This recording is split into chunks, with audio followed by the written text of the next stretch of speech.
Hello friends, welcome to my channel target and learning. Friends, अगर आप CTET paper 2 में science की preparation कर रहे हैं तो ये वीडियो आपके लिए काफ़ी यूजफुल होने वाली है। इसमें हम साइंस के प्रीवियस ईयर क्वेश्चन करेंगे और जो इम्पॉर्टेंट क्वेश्चन है जो हमारे एग्ज़ाम में पूछे जा सकते हैं उसे देखेंगे। इससे पहले मैंने 6 सेट करवा चुके हैं, अभी तक उस आपने नहीं देखा है तो प्लीज़ उसे भी देख लीजिए। वो आपके एग्ज़ाम के पॉइंट ऑफ व्यू से बहुत इंपॉर्टेंट है। आज हमारा सेट 7 है, तो चलिए हम अपने वीडियो को स्टार्ट करते हैं।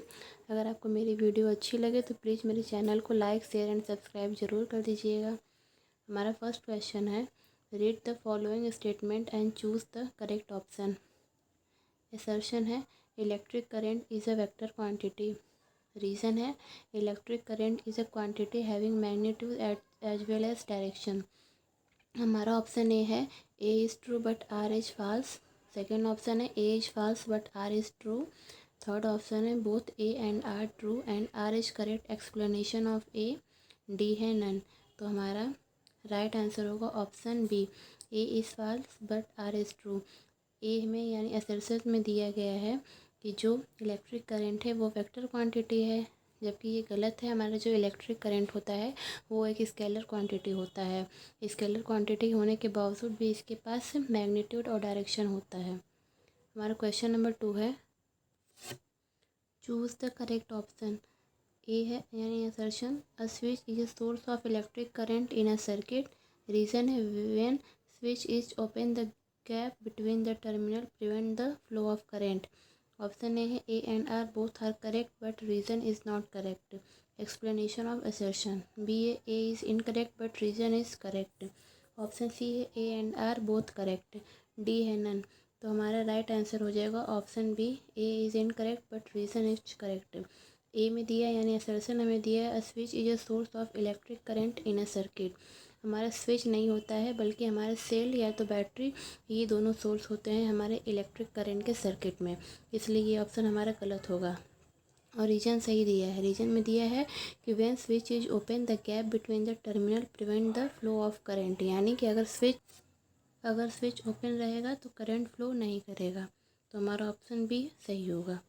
क्वेश्चन नंबर 3 है, What is the relationship between the loudness of sound and its amplitude? Option A है, loudness directly proportional to 1 upon amplitude square. B है, loudness directly proportional to amplitude cube. C है, loudness directly proportional to amplitude की square.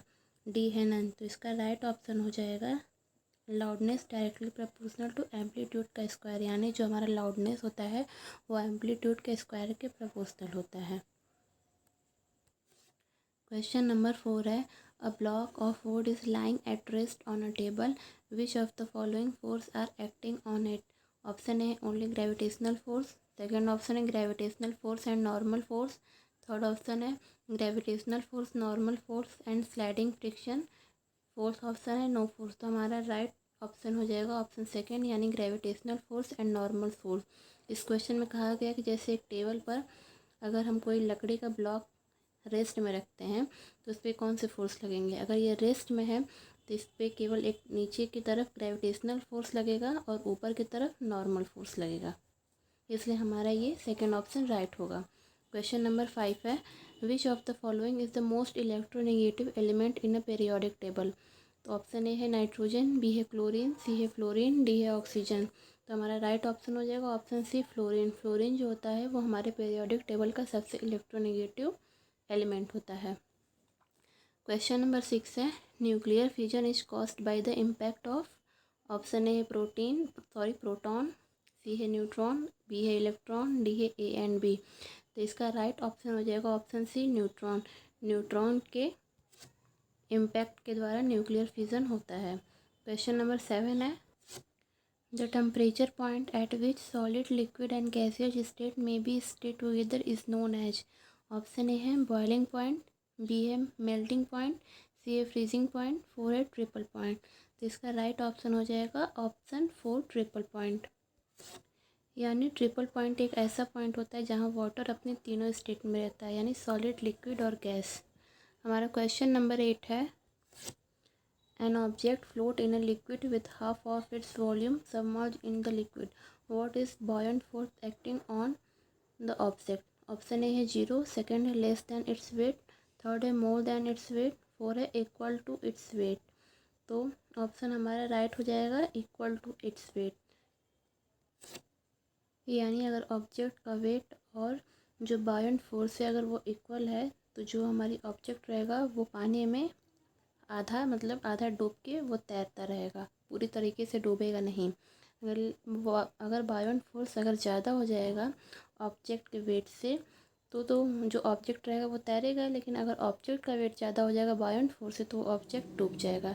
तो इस case में ये दोनों equal weight के हैं इसलिए वो आधा डूब के तैरेगा, मतलब ऊपर के ही पार्ट में वो रहेगा। क्वेश्चन नंबर 9 है find the missing substance in the given reaction.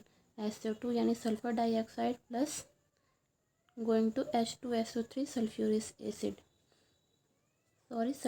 Acid. इसका ऑप्शन है ऑप्शन ए HO, बी है H2O, सी है H हाइड्रोजन, डी है ऑक्सीजन। यानी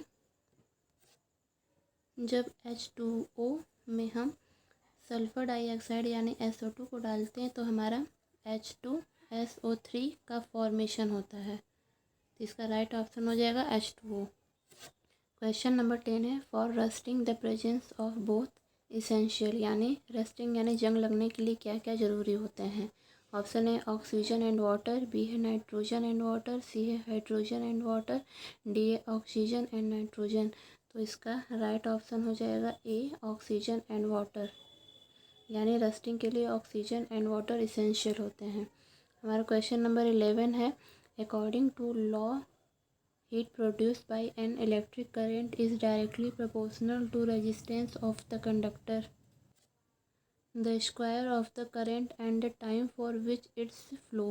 ऑप्शन ए है ये हुक्स लॉ है, ये चार्ल्स लॉ को रिप्रेजेंट करता है, या ये फैराडे लॉ है, या ये जूल्स लॉ है। तो हमारा राइट ऑप्शन हो जाएगा डी, ये जूल्स लॉ है। यानी according to Joule's law the heat produced by an electric current is directly proportional to the resistance of the conductor and the square of the current and time t। ये हमारा joules law बताता है और इसे हम the law of heating और Joule's Lenz law भी कहते हैं। क्वेश्चन नंबर 12 है the composition of aqua regia is. Option A dilute HCl, concentrated HNO3 3:1, B है concentrated HCl, concentrated HNO3 3:1, C है concentrated HCl, dilute HNO3 3:1, D है dilute HCl, dilute HNO3 3:1। तो इसका right option हो जाएगा आपका concentrated HCl और concentrated HNO3 3:1। यानी एक्वा रेजिया के कॉम्पोजिशन में आपका कंसनट्रेटेड HCl और कंसनट्रेटेड HNO3 3:1 के फॉर्म में होना चाहिए। तो फ्रेंड्स अगर मेरी वीडियो आपको अच्छी लगे तो प्लीज़ मेरे चैनल को लाइक शेयर एंड सब्सक्राइब ज़रूर करिएगा ताकि मैं ऐसे ही आपके लिए प्रीवियस ईयर क्वेश्चंस के वीडियोस लेकर आऊँ। Thank you so much.